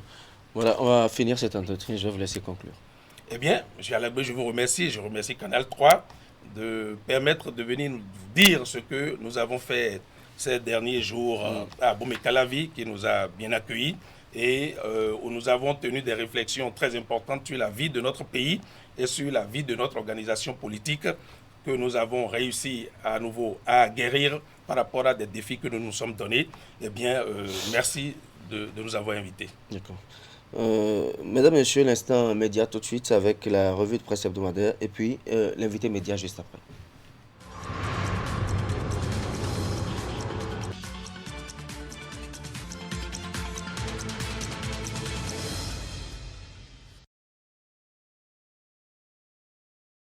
Mesdemoiselles, Mesdames et Messieurs, bonjour et bienvenue sur la revue de presse hebdomadaire. La reprise de l'élection du maire de la commune d'Adiawere jeudi a été une surprise pour nombre de journaux avec le choix porté sur un autre. Fraternité constate que l'exécutif de la commune d'Adiawere vient de changer suite à la reprise de l'élection du maire et de ses adjoints ainsi. La maire Karamatou Fagbohou du bloc républicain et fille du richissime homme d'affaires et ancien député Sefou Fagbohou a dû céder son fauteuil à Cyril Adegbola de l'Union progressiste. Le vin est tiré à la mairie d'Adiawere, souligne l'autre quotidien, qui fait observer que comme Aboubakar Yaya Parakou, Karamata Fagbohou n'aura conduit l'équipe communale que pour quelques mois. Bénin Intelligent ajoute que Paulin Hunkanri du parti UP et Pierre Olaogou du bloc républicain ont été respectivement élus premier et deuxième adjoint au maire. Et qu'un matin libre écrit que son père Sefou Fagbohou est roulé dans la farine. Fraternité titre Talon Fagbohou, un grain de sable dans le rapprochement. Le journal rappelle que Karamatou Fagbohou a mené le bon combat pour rallier son géniteur à la cause du cheval cabré. Elle s'est très vite révélée sur la scène politique, prouvant à plus d'un que la fille était à même de succéder au patriarche. Un lourd héritage quand on sait que Fagbohou est resté maître de la 21e circonscription électorale des décennies durant. Du haut de sa riche et dense carrière politique, le patriarche sait mieux que quiconque qu'en politique, il faut savoir encaisser les coups, mais surtout s'en remettre pour des victoires plus significatives. D'où cette fameuse question qui effleure les lèvres, serait-ce la fin du rapprochement Talon Fagbohou dont Karamatou aura été la principale artisane? Et ailleurs, du plomb dans l'aile chez les démocrates ou en croit le matinal, des irrégularités sont observées dans la déclaration administrative de constitution au ministère de l'Intérieur. La presse du jour parle du rejet du dossier d'enregistrement du parti Les Démocrates du fait de plusieurs manquements observés, Bénin Intelligent, de raconter que le parti en quête d'existence légale a reçu un courrier contenant les observations faites par le comité d'études des dossiers. Chose curieuse, l'étude des dossiers aura révélé que 13 membres fondateurs du futur parti politique n'ont pas démissionné de la force Kori pour un Bénin émergent FCBE. À 7 mois de la présidentielle, Fraternité découvre le visage décousu de l'opposition. Un constat que le journal s'explique par le fait qu'après l'union sacrée observée en mai 2019, à la faveur des législatives non inclusives, il est loisible de désormais définitivement conjuguer la résistance au passé. Visiblement, ce qui les unissait n'était pas aussi fort que ce qui les divisait. Depuis lors, de gros pavés sont jetés dans la mare d'une opposition hétéroclite, les uns accusant les autres de traîtrise, au point où le peu de crédit qui leur restait s'est évaporé. Dans la semaine, la une du quotidien La Nation informe de l'extradition de l'ex-régisseur des impôts Carlos Adouano, extradé du Sénégal vers le Bénin par Interpol, puis déposé directement à la prison civile d'Akro-Missérété depuis le 17 septembre dernier et qui a été présenté vendredi au parquet spécial près la Cour de répression des infractions économiques et du terrorisme. De l'explosif dans l'air les jours à venir, la Cour de répression des infractions économiques et du terrorisme relance les enquêtes, affiche le journal de notre époque. Et puis, comme le relève dans sa publication du jour, l'autre quotidien, lors du Conseil des ministres du mercredi, le gouvernement a décidé de procéder à la relecture des tests qui régissent les organisations syndicales. Ces tests portent à la fois sur les formes des organisations syndicales des travailleurs, à leur représentativité ainsi qu'aux modalités d'organisation des élections professionnelles. Fraternité estime que les amendements préconisés visent entre autres à modifier les taux de représentativité prévus par les décrets en vigueur en passant de 30% à 20% pour les syndicats de base et de 15 à 20% en ce qui concerne les centrales et confédérations syndicales. La cloche estime que ce sont là des approches favorables à une meilleure représentativité. Pour le matinal, un renouveau se profile à l'horizon. Merci d'avoir suivi la revue de presse hebdomadaire.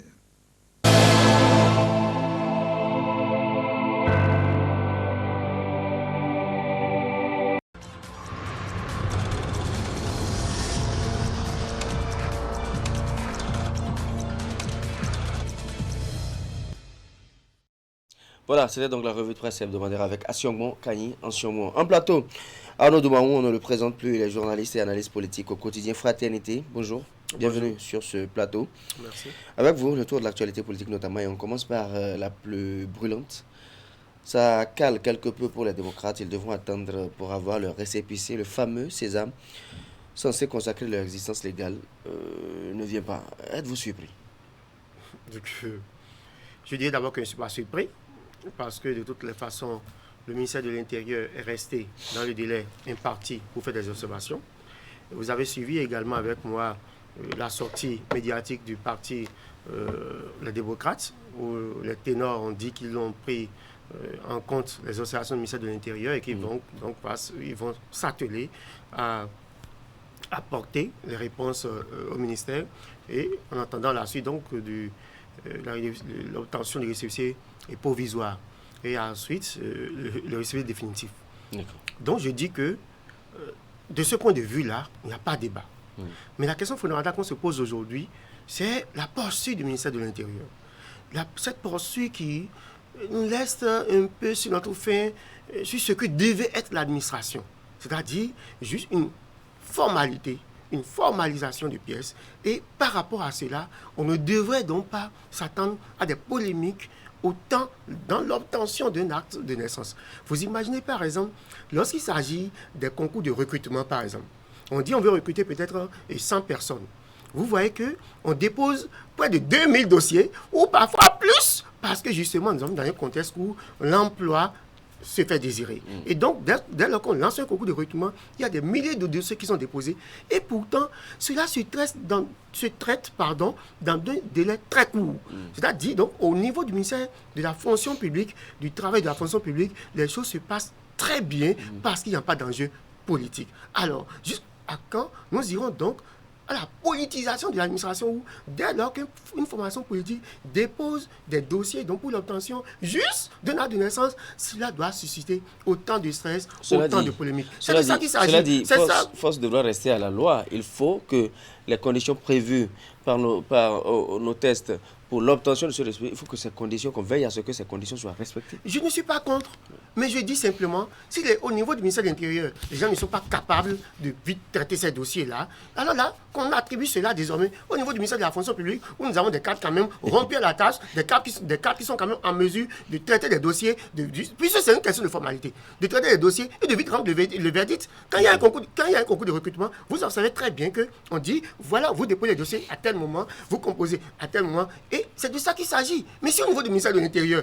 dès lors qu'on dit qu'il y a un parti politique qui dépose ces dossiers, franchement, ça devient cela est peut-être dû à la gravité. Franchement, à la gravité dans le cadre de la création d'un parti politique. Disons plutôt qu'il ne faut pas qu'on politise l'administration et que désormais, si le ministère de l'Intérieur n'est pas en mesure donc, de traiter les dossiers dans les délais requis, il faut affecter désormais cette charge-là. Désormais. De toute façon, au niveau du ministère de la fonction publique, c'est plus simple. De toute façon, on peut considérer que le Parti démocrate est en bonne voie puisque les observations leur ont été présentées et il ne tient qu'à eux de souscrire à ces observations. Non, mais le Parti démocrate en bonne voie, ce n'est pas mon problème. Mon problème, c'est que je suis un citoyen béninois.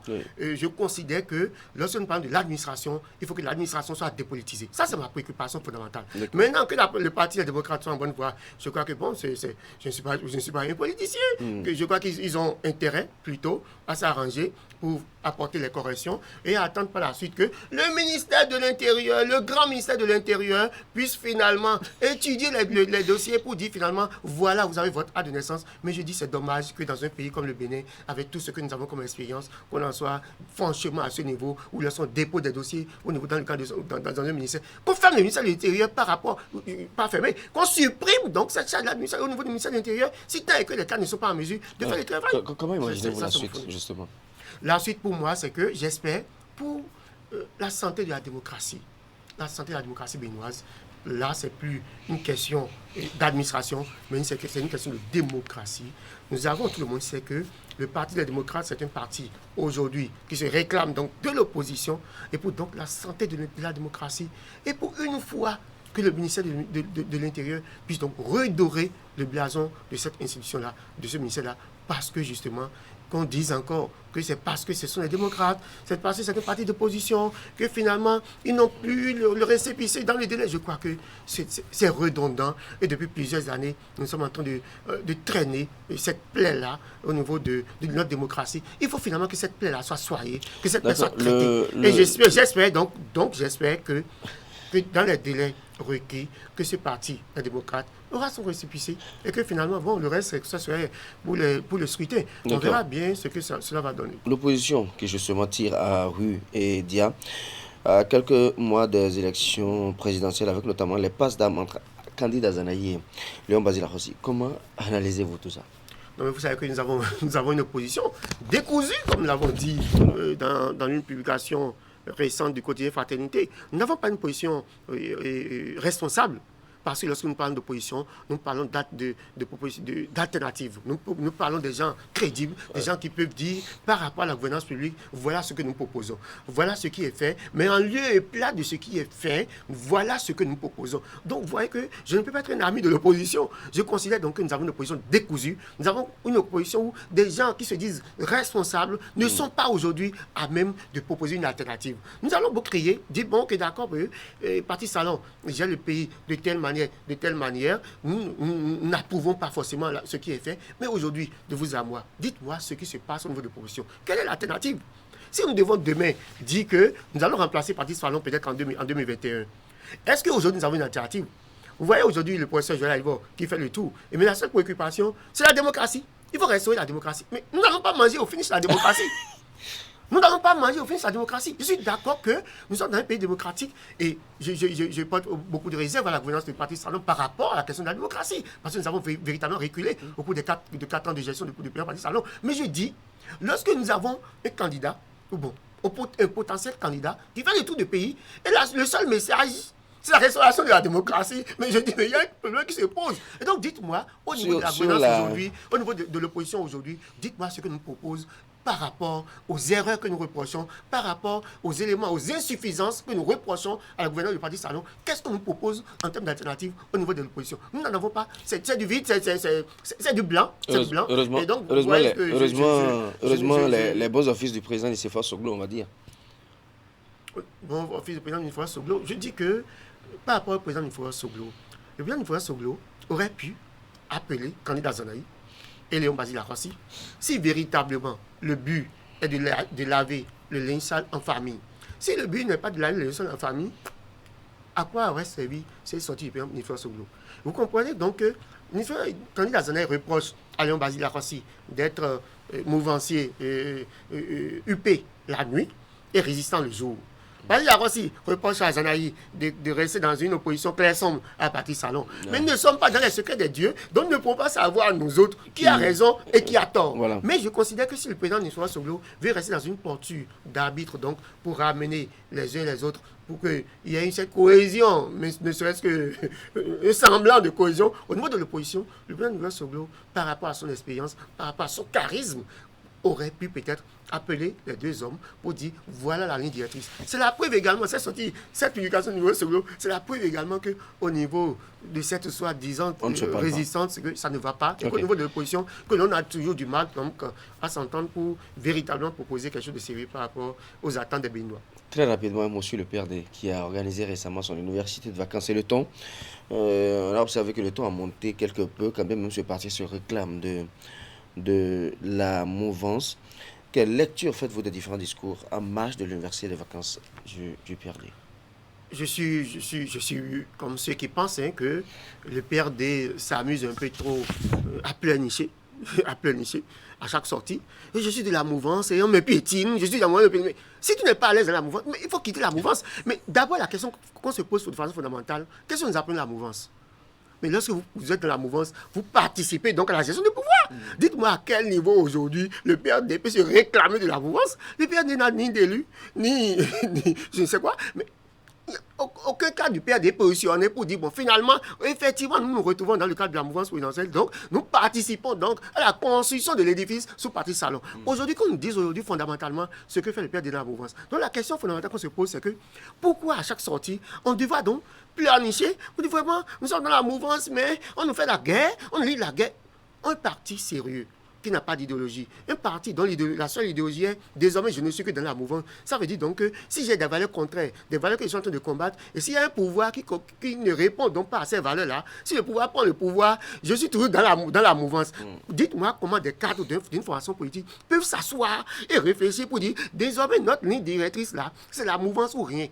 Vous voyez, le Bénin est allé à un niveau où parfois nous nous posons beaucoup de questions. Comment au niveau du PRD, des cadres, des Béninois rompus, des gens qui ont été formés, des gens donc qui sont des patriotes, qui chantent l'hymne national, pas au moment quand même, puissent se dire que la seule ligne de conduite, des hommes ne font que de la mouvance. Ce sont eux qui font leur choix. Donc j'estime juste que par rapport à ce débat, donc par rapport au PRD, que certainement qu'ils vont se revoir pour se dire la vérité, pour se dire où est-ce que nous en sommes, la mouvance, qu'est-ce que nous mettons dans la mouvance, qu'est-ce qu'on ne comprend pas être dans la mouvance présidentielle. Il faut que cela ait le contenu. Quand dès lors que nous n'avons pas de contenu, alors là, donc il faut être conséquent, et c'est à cela que j'invite le parti renouveau de Croatie. Pendant ce temps, et ce sera notre dernière question, hyperactivité des partis proches du pouvoir, le MOEL Bénin, l'Union progressiste, le Bloc républicain, l'UDBN étaient tous en activité ce week-end. Hasard de calendrier, selon vous? Hasard du calendrier, je ne le dirai pas, parce que j'ai dit tout récemment qu'on a remarqué cette hyperactivité dès lors qu'on a dit qu'il y a un financement des partis politiques. Je ne sais pas, parce que vous savez que l'une des conditions pour justifier le financement obtenu, c'est la régularité dans la tenue des sessions, donc des activités de la formation politique, parce qu'il faut justifier cela. Désormais, lorsque vous avez le financement public, il faut justifier. Mais est-ce que cela s'inscrit dans ce cadre? Je ne saurais le dire, mais toujours est-il que l'opinion publique constate avec moi que dès lors que nous avons dit qu'il y a eu financement des partis politiques, nous avons observé que désormais, tout le monde a commencé à faire activité. On a commencé à faire des déclarations. Même des députés qu'on appelait, qui ne pouvaient pas sortir, mais tout le monde a commencé à faire confiance. On dit, bon, désormais, nous sommes voilà. Donc je crois que si tant est qu'il faut animer la vie politique, je préfère donc voir les partis politiques prendre leurs responsabilités au devant de la scène, contrairement à ce que nous avons observé, où il y avait des mouvements, des désœuvrés, des désœuvrés qui se sont organisés pour dire, ah bon, voilà, nous sommes un mouvement et nous soutenons ceci, nous réclamons. Non, il y a beaucoup de... Il y a même des fonctionnaires. Mais ils n'ont qu'à se contenter de faire ce pourquoi ils sont payés. Si on est salariés qui se connaissent faire ce pourquoi ils sont payés, et que ceux qui sont dévolus, ceux dont le rôle, en tout cas par rapport à la condition béninoise, ceux qui ont pour responsabilité d'animer la vie politique. Arnaud Doumaron, analyste politique et journaliste au quotidien Fraternité, merci pour votre participation à cette émission. C'est moi. Et à très vite. Mesdames, Messieurs, dans l'impossibilité de diffuser la revue de Bell, nous serons bien obligés de clore cette émission. Merci de nous avoir suivis. Merci de votre fidélité renouvelée à Canal 3. On se retrouve très bientôt.